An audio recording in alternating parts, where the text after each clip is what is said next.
2026 సంవత్సరం జూలై నెల 3వ రాశి మిథున రాశి. ఈ మిథున రాశి నుంచి గురువు విజయానికి వచ్చాడు. గురువు ధనాధిపతి అయినాడు. గురువు బుధుడు బాగున్నాడు. వ్యాపారం బాగుంటుంది. శుక్రుడు బాగున్నాడు.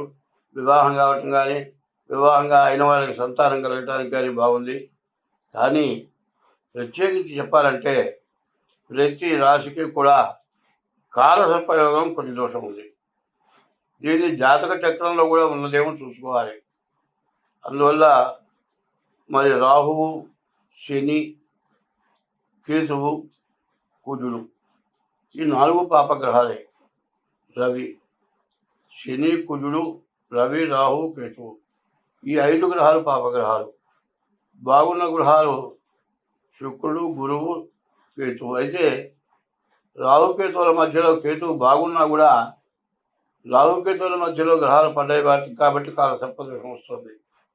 ఈ కాలసర్పదోషం వల్ల ఏ పనైనా కూడా చాలా ఇబ్బందికరంగా ఉంటుంది. ముందు శని వల్ల కానీ కుజుడి వల్ల కానీ డబ్బు రాదు. వచ్చిన డబ్బు అనవసరంగా ఖర్చు అయిపోతుంది. అవసరానికి డబ్బులు దొరకవు. చేసే వృత్తి పోతుంది. చాలా ఇబ్బందులు పడే లక్షణాలు ఉన్నాయి.